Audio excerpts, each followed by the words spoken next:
Right, welcome to GamesMaster's offshore holiday resort, where campers need only pack a joystick, a smile and a change of underwear to enjoy a full week of premarital bliss.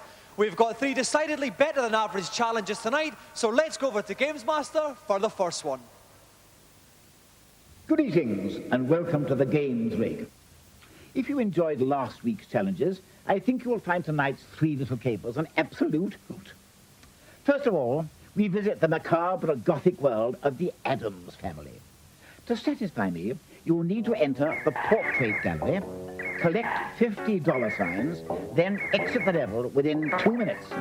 You'll have 3 energy hearts at your disposal, and somehow I have a feeling you'll need the lot. See if you can prove me wrong.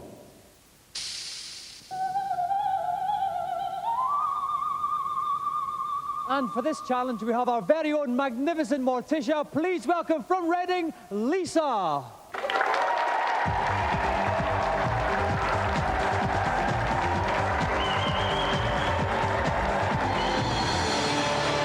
Welcome, Lisa. This is a rather splendid, multi-layered affair you've got on here. Right now, Lisa, what attracted you to this Addams Family game? I think it was something to do with Morticia, actually. Yeah. I must admit, did you actually audition for a part in the film? No. I think you could have. You've had a couple of practices. How's it been going? Not very well, but I'll give it a go. Okay, we wish you all the best anyway, Lisa. If you'd like to sit yourself down, get ready to play.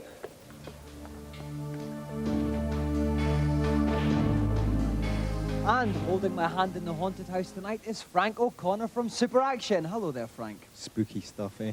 Indeed. Now, Frank, Lisa's not too confident on this. Can you help her along her way at all? Well, she's got to be fast. It's against the clock. She better get a move on. And there aren't actually enough coins on the level, really, but there's a secret door that leads to more. Okay, let's see if she can find it. So, Lisa has 2 minutes to collect $50 signs and get back out of the level. Lisa, are you ready? Then off you go. Off Lisa goes in the guise of Gomez Addams. In the bottom left-hand corner, we can see the time ticking down. In the top left-hand corner, we can see her energy bar. 3 hearts.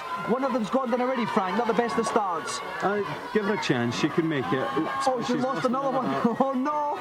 Not the greatest display we've seen so far, but she can make some of the energy up, Frank. If she catches this heart here, she'll save some energy. Is she going to get it? Oh, no, she's missed it, Frank.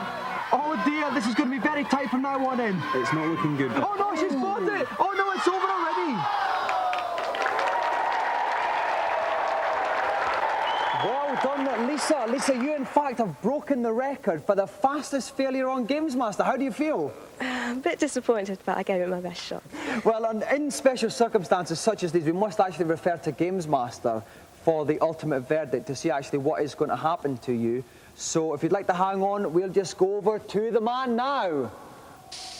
I'm sorry, but that simply wasn't good enough. It's a banishment to the pit, I'm afraid. Well, it's goodbye, Lisa of the many-layered skirts.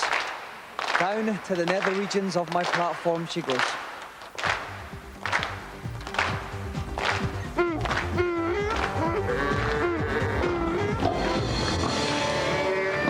Well, while Lisa acclimatises to her newfound life in the Stygian depths, we'll take a look at this week's reviews.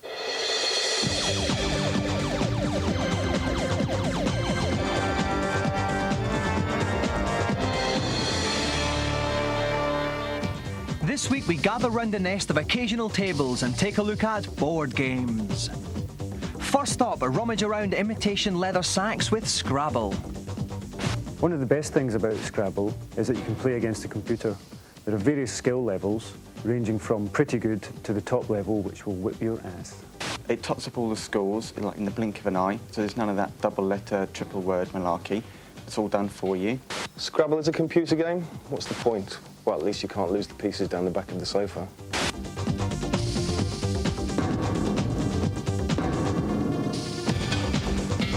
Next up, Norsemen with abundant horns and dodgy facial growths in Ragnarok. It's based on the ancient board game The King's Table, which apparently is about 3 million years old, so it's obviously been seriously play-tested.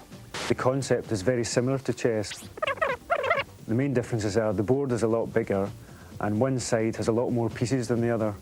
It may disappoint hardened D&D fans who just buy it for the picture of the Viking on the box, but if I could just add on a personal note that Ragnarok, I love you very much.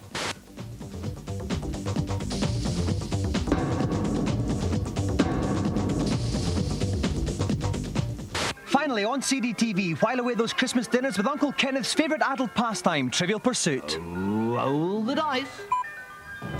It's got digitised pictures, digitised speech, digitised sound, digitised smell.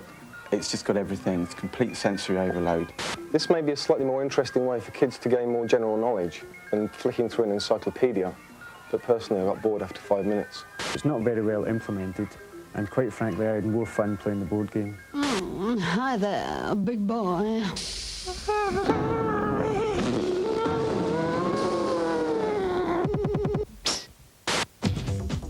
Now it's time for this week's feature, and with Christmas penny pinchingly close, the battle lines are drawn up for the clash of the 16-bit consoles. In the black corner, weighing in at £17, the Sega Mega Drive, starring Sonic, Road Rash and Tasmania. In the grey and grey corner is the new kid on the block, the Super NES, aided and abetted by Super Mario, Super Tennis and Street Fighter 2. Three top journals give their views. The Nintendo machine wins out quite easily due to the fact that it has around about 31,500 more colours available than the Sega. SNES, fantastic graphics, and it can do all the arcade trickery, taking pictures of universes, folding them, spinning them, zooming in. Mega Drive can't. When there are a lot of sprites on the screen, the processing system of the Super NES can't cope with them all and slows down. The Mega Drive processing chip is a lot faster and can cope with more things on screen at a time. A machine is no good without the games to play on it, and the Mega Drive comes out tops here. You don't get half as much on the SNES, but maybe you will on the Mega Drive. There's absolutely tons and tons. Mega Drive, everything's a little bit cheaper. With the Mega Drive, you can buy a Master System converter which will let you play any Master System game on your Mega Drive. You can't play NES games on your Super Nintendo. Shop around, see which machine has the games that you most like to play and go for that machine. The fact is that I've been stupid enough to have a tattoo done, and the tattoo is the name of the machine of the Mega Drive and the SNES, which I think is the better of the two. And here's what I think is the best. SNES. Just. If I were you, I'd buy both. I have.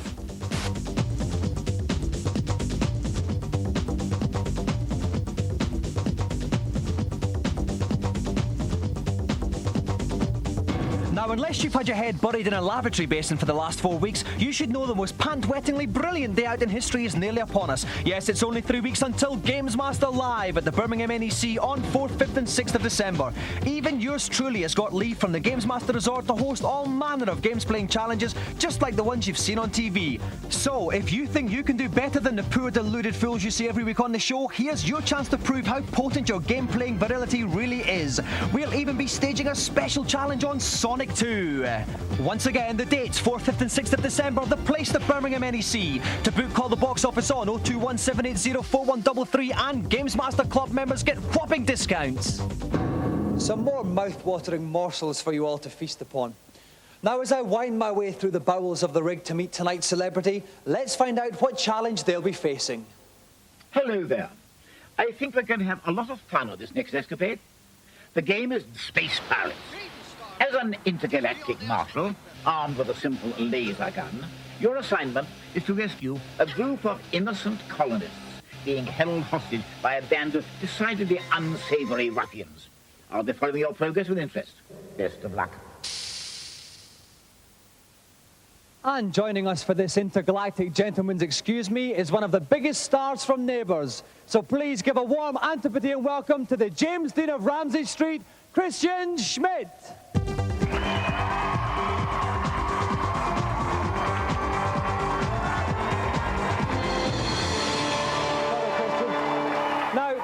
Now, Kristian, I know, thank you. Okay, now you're a bit of a games player yourself, are you not, Kristian? Yeah, I've got the Sega Game Gear at home and the Nintendo Game Boy, yeah. I saw you practicing this a little bit. How do you fancy your chances at this intergalactic shoot-'em-up? Well, I'm not so sure. I'll see how I go, though. Okay, if you'd like to take your place. If you want to see whether Kristian Schmid can bring some Antipodean authority to bear upon the Space Pirates, join us after the break.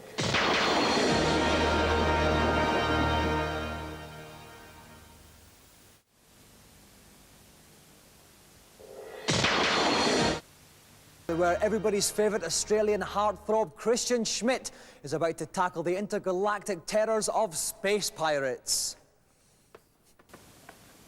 And boarding me amidships for this challenge is CVG's Tim Boone. Welcome, Tim. Hello again, Dominic. Now, Tim, Kristian was looking pretty sharp in practice. Any other tips you can give him? He's a bit of a sharpshooter, isn't he? Well, basically, he's now a Star Ranger, which means he's got license to kill all the space pirates he can. Basically, just shoot as many as he can, but for God's sake, don't hit the hostages. OK, so the challenge is Kristian has to free all of the hostages to win tonight's challenge. So, Kristian, are you ready? Yes. Then come out blazing. Here we go. He's got to keep his eyes wide open here. Right. These guys can come from anywhere. There's one. All right, nicely got in the head on there. The gangway. Here comes a guy from the left. They've got more dry ice there than we've got in the studio, Tim. Oh, behind the drums is another one. Coming from the left. Oh, yes, another one. Doing very well. He's doing excellent. Here we go. Yes, he's through. So he's completed the first stage. He's got to get right through and free the hostages. Now, look where the guys are hiding themselves, because that's where they'll be coming from. OK, oh, peg leg. Now watch the guy filling with instruments. Here he comes. He's pulled a piece, but he got him there. Now, remember where the guys hid. Here comes that's one. right, one. There's another one further back to him, I think. They're acting almost as badly as Home and Away, aren't they, really? But here they come. Nice one there. Oh, swinging over Tarzan style. He's got him there. Is that them all, Tim? I think there might be one more. No, that's it. He's got past the second stage. Here we go. Now, the hostages are... See the guy who's tied up over there? Yeah. They're all held in by a sort of power field that's controlled by those two bright lights. OK. Shoot all the space pirates and then free the hostages is the basic plan. OK, so he's got two space pirates down. Here comes the third one. They're all coming down these ropes like a little scout jamboree. Yeah, the woman on the left who's tied up, that's her. She'll give him a few pieces of advice. OK, oh no, watch out the guy. Game over. Oh no! Has he got one little slab of energy? Energy level is getting critical. Oh, OK. Go on. And Kristian's got one more slab of energy. This is his last chance. He's going from the right. He was getting a little bit too hasty with his shots there, Tim. Absolutely, yeah. Keep calm now. And keep the gun up at all times. Be ready for anything. Another guy down the ladder. Here we come. They got him last time. Oh, yes, it's gone now. Excellent. Now, watch. Here he comes. Got again. Oh, he's gone. Shoot the blue light! And now shoot them both. He's got a shot. Oh, no! He hesitated too much, which means that Kristian Schmid's challenge is over. Round of applause for Kristian. Hard luck, Kristian. Now, OK, thank you. Thank you very much. Now, Kristian, you were tearing through that with relative ease. You just came a bit unstuck at the end. What happened? Oh, I couldn't hear whether I was supposed to shoot the blue or the yellow light, and oh well. And all went to pieces. Now listen, Kristian, you've been getting in a little practice recently. You've got a new show that you've just been doing. Tell us a bit about it. Yeah, we're doing the Tomorrow People, which is a remake of the old 70s program. We're doing 5 episodes of that at the moment, so it's good fun. Yeah. OK, well, we'll look out for that. In the meanwhile, thank you very, very much for coming on GamesMaster. And let's have a final round of applause for our gallant challenger, Kristian Schmid. After those frantic frolics, it's time for a gentle hover up to GamesMaster's helipad for the consultation zone.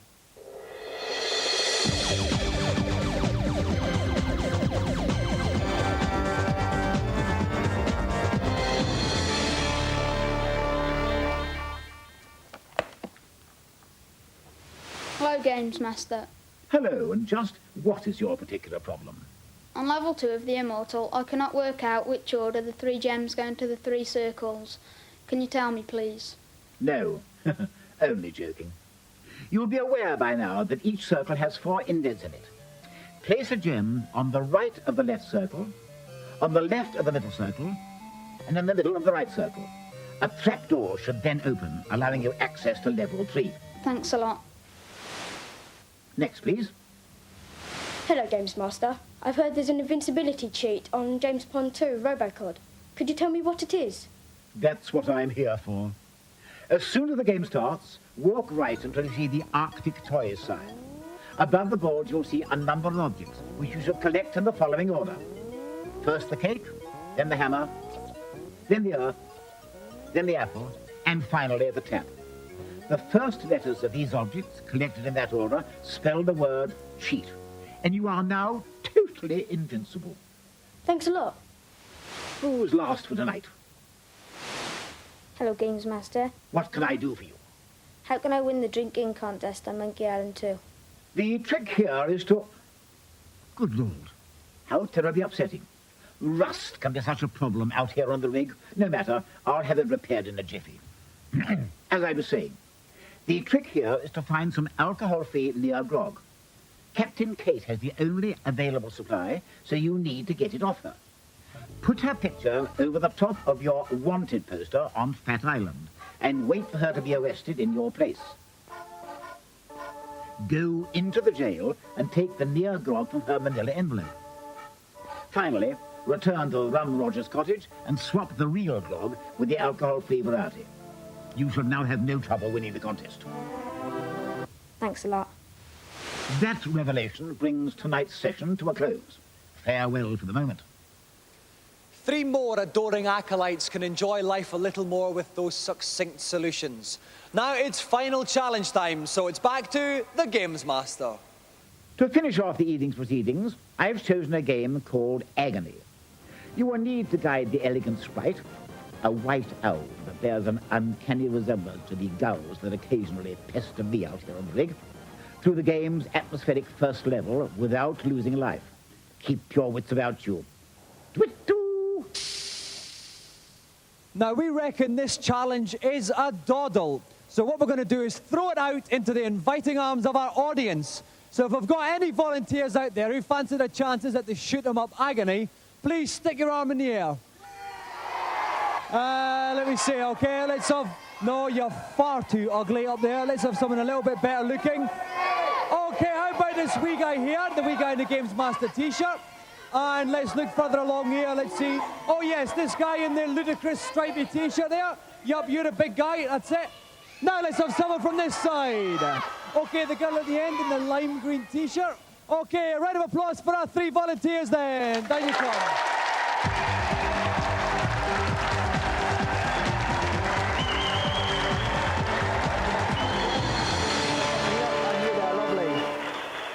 Okay, thank you. Thank you. And what's your name?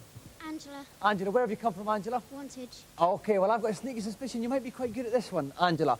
What's your name? Jack. Jack, where have you come from, Jack? Lightwater. From Lightwater. What's your favourite game? Sonic the Hedgehog. Sonic the Hedgehog. Okay, Jack, all the best for the challenge. Now, what's your name? Rashpal. Rashpal, where have you come from? Leicester. And what is your favourite game? Lotus 2. Lotus 2. What do you like at shoot-em-ups? Average, I suppose. Average, he supposes. Okay, I think, Jack, we're going to have you going first. So if you'd like to sit down in the chair, and we'll get ready to start. And joining me for this flight of feathered fancy is Tom Watson from Renegade. Hello, Tom. Good evening, Dominic. Now, Tom, none of our competitors have played this game before. It's sight unseen. What tips can you give them? Best to keep back to the left, not to go too low. Fish will rise from the water, but not to worry about the backgrounds. Okay, our competitors only have 1 life. So, Jack, are you ready? Then off you go. Here goes young Jack then. He's firing all the way. Yeah. That's quite a safe place to stay, is it? Well, it is for now. He's keeping out of the way of the fish. As you can see, some of the aliens will come down from above, but Jack's... He's doing very well. He's dispatching those with consomme. Yep. Oh, no, you've got these little sort of crabby snapping things at the bottom, but he's got past them. Yeah, he's moved forward to avoid their shots. Now, as you can see, things are getting a little bit more frantic on screen. Oh, now, what's these spiders Well, here? he doesn't want to collide with those. Oh, he can't shoot the actual web, but he's just going to hit the spider. He's doing very well, Jack, isn't he? He's doing extremely well. Oh, he's doing remarkable at this point. Now, oh my God, huge big money mouse at the bottom. Oh my God, where's Jack gone? Jack leapt into the corner of the screen and lost the life. Terribly unlucky. So his challenge is over. Okay, so Jack, if you'd like to make way for Angela. Round of applause for Jack.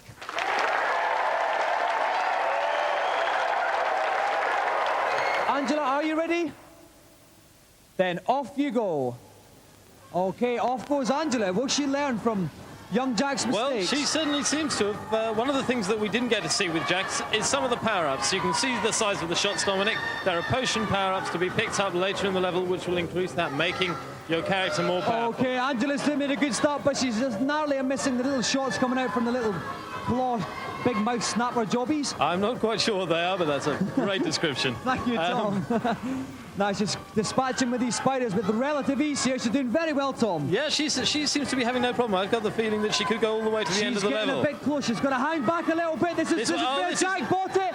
And Angela's fallen into the same trap, so her challenge also has ended. Round of applause for Angela. Okay, so Rashpal, if you'd like to take your place. So, can Rashpal do any better? Are you ready, Rashpal? Then off you go. Okay, here goes Rashpal. Are we going to see a winner here, Tom? Well, I certainly hope so, Dominic. It was a shame what happened to Angela. Let's see what Rashpal can do with this one. Okay, he's got to get to the end of the level without losing a life. He's been quite cautious. He's staying in right near the back left of the screen. He's got these snappers. Oh, my word! He very nearly got... ran it a bit close there, so early in the level. He was getting a wee bit confident, and he made me say, oh, my word, again. Which I only do when I'm very, very excited. And here come the spiders. And he's dispatching them. Doesn't seem to be having too many trouble there. No problem for Rashpal there. No, it's... Huge, big, screaming mouths here. These are very nasty. They throw some, some difficult to describe creatures out of them. Well, I don't know what... It reminds me of my producer, though. Oh, no, he's getting trapped up the top of the screen. And Rashpal's spotted as well. All three challengers floored by the sheer difficulty of the challenge.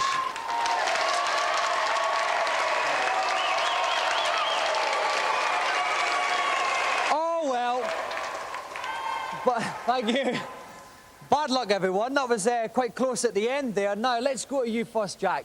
You started us off there. You got quite far. Then what happened? It was just a bit too hard. Just a wee bit too hard for you, Jack. OK, you were followed then by Angela. Angela, for someone who doesn't play a lot of games, you did very well. What happened in the end, though?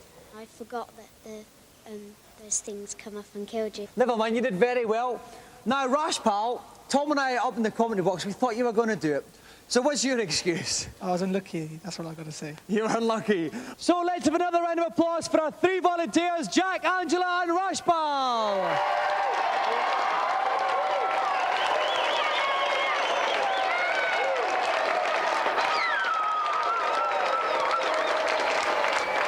A rather unfulfilling climax to this week's show, but something to look forward to.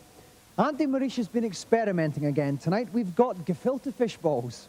So, while I leap into those, it just remains for me to say good night.